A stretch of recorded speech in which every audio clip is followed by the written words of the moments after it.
குருஸ் world. இன்னைக்கு நம்ம என்ன பார்க்க போறோம்னா, ஒரு டம்ளர் இட்லி அரிசி பொட்டுக்கடலையும் பயன்படுத்தி நம்ம ஒரு முள்ளு முறுக்கு செய்ய போறோம்.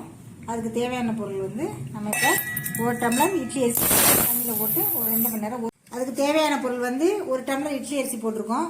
1/4 டம்ளர் பொட்டுக்கடலையே நம்ம மாவா திரிச்சு எடுத்துக்க போறோம். இதை நம்ம இப்போ ஊற வச்சு 2 மணி நேரம் ஊற வச்சு எடுத்து கட்டுறோம். இப்போ அரிசி 2 மணி நேரம் ஊறி நல்லா ஊறிடுச்சு. இதை நம்ம மிக்சி ஜாரில் சேர்த்து நைஸாக அரைச்சிக்குவோம். இப்போ நம்ம ஊற வச்ச அரிசியை மிக்சி ஜாரில் சேர்த்துக்கலாம்.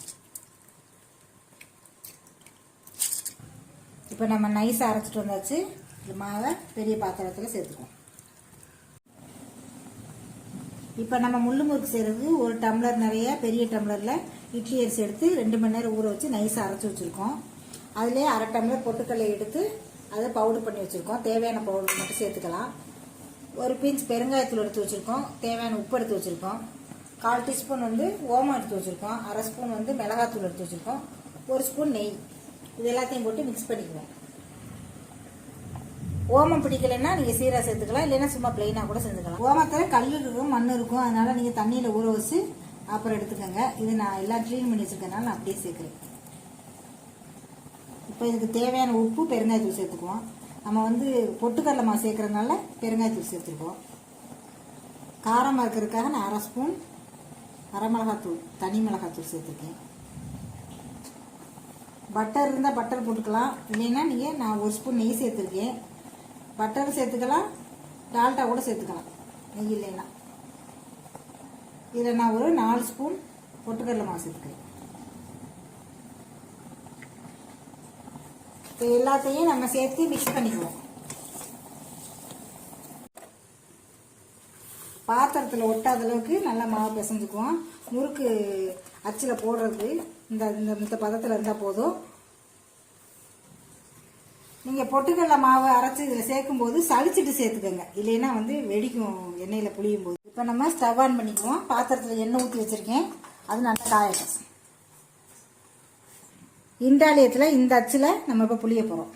இண்டாலியம் முறுக்கு கட்டையில்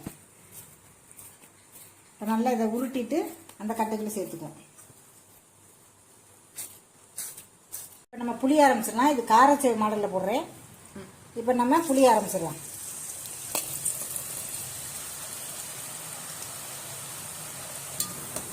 இப்போ பரட்டி விட்டுக்கோம். 2 நிமிஷம் கழிச்சோன்னா பரட்டி விட்டுக்கோம். இது வந்து தூள் தூளாக இருந்தாலே நல்லாயிருக்கும். வட்ட வட்டமாக போகிறதோடு இப்படி தூள் தூளாக செஞ்சு சாப்பிட்றது தான் நல்லாயிருக்கும். நாங்கள் இப்படி தான் செஞ்சுக்குவோம். சைடிஷாக வச்சு சாப்பிட்டுக்குவோம். இப்போ பபிள்ஸ்லாம் அடங்கிருச்சு, நல்லா வெந்துருச்சு. நம்ம இதை எடுத்துக்கலாம். இப்போ நம்ம வடிகட்டி எடுத்துக்கலாம். நம்ம எடுத்து போடும்போது இப்படி சத்தம் வரணும், இல்லைன்னா அது நல்லா வேகலைன்னு அர்த்தம். இப்போ நம்ம அடுத்த பேட்ச் புரிஞ்சுக்கலாம்.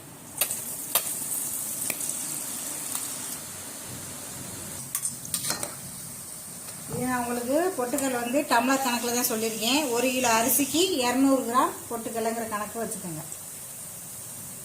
இட்லி அரிசி பச்சரிசி எது வேணாலும் செய்யலாம். இட்லி அரிசி செய்யறது ரொம்ப நல்லாயிருக்கும்.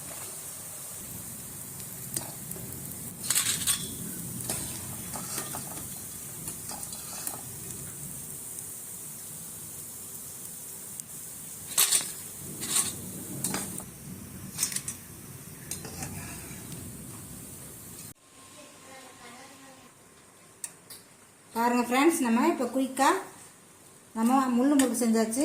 இது ரொம்ப ஈஸியாக செய்யலாம். ஈவினிங் ஸ்நாக்காக பிள்ளைகளுக்கு செஞ்சு கொடுக்கலாம். தீபாவளி டயத்தில் கூட செய்யலாம். எல்லா நேரத்துலையும் நம்ம வந்து வெளியில் வாங்கி கொடுக்குறதுக்கு பதிலாக வீட்டிலேயே செஞ்சு கொடுத்துக்கலாம். பிள்ளைங்களும் விரும்பி சாப்பிடுவாங்க. நம்ம நிறைய செய்யணுங்கிற அவசியம்லாம் இல்லை. 1 டம்ளர் கூட போட்டு செஞ்சாலும் இங்கே பாருங்கள் இவ்வளோ இருக்குது, நிறையவே வரும். நீங்கள் இதே மாதிரி செஞ்சு உங்கள் குழந்தைங்களுக்கு கொடுங்க.